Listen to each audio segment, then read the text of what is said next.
Selamat datang di Ruang Sen TV yang menyajikan konten cerita Nusantara untuk anak. Kisah kelahiran Nabi Muhammad Shallallahu Alaihi Wasallam. Mekah yang semula hanya ditinggali oleh Hajar dan Nabi Ismail, seiring dengan berjalannya waktu, berubah menjadi sebuah negeri yang besar. Berkat doa Nabi Ibrahim, negeri itu sungguh mendapatkan berkah dari Allah. Masyarakatnya hidup dalam kecukupan dan sejahtera.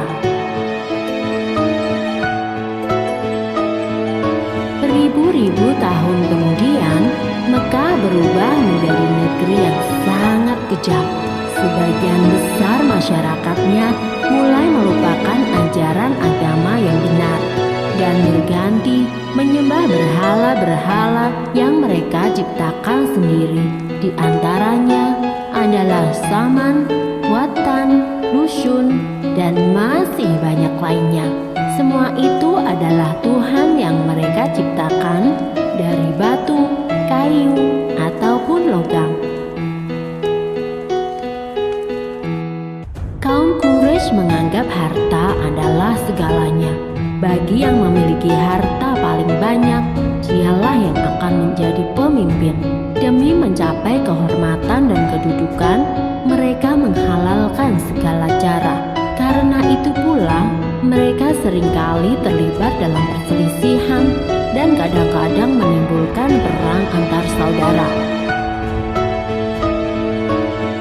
Bukan hanya Tuhan mereka saja yang berubah, sifat dan perilaku masyarakatnya pun juga berubah.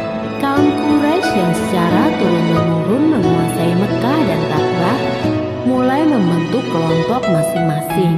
Mereka sangat berkuasa dan kaya raya. Namun kekayaan itu mereka dapatkan dengan cara yang tidak halal, merampok, memeras rakyat kecil, berjudi, curang dalam berdagang, dan perbudakan yang sangat kejam.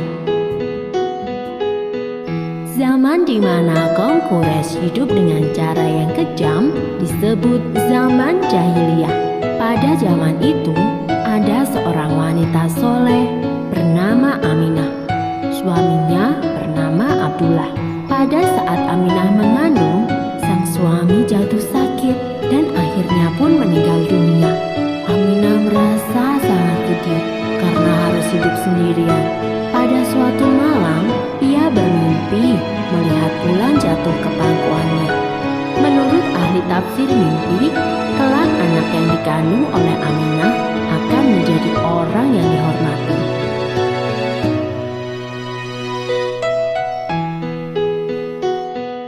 Mekah dan Ka'bah semakin ramai dan berkembang. Orang dari segala penjuru selalu berkunjung ke Mekah untuk beribadah dan juga berdagang. Kemajuan Mekah membuat Abraha, seorang gubernur di Yaman, merasa kesal. Ia telah membuat rumah ibadah yang jauh lebih besar dan lebih megah daripada Ka'bah. Namun, tidak ada satupun orang yang mau beribadah ke Yaman. Abraha lalu memerintahkan agar semua pasukannya bersiap-siap. Mereka akan menyerang Mekah dan menghancurkan Ka'bah.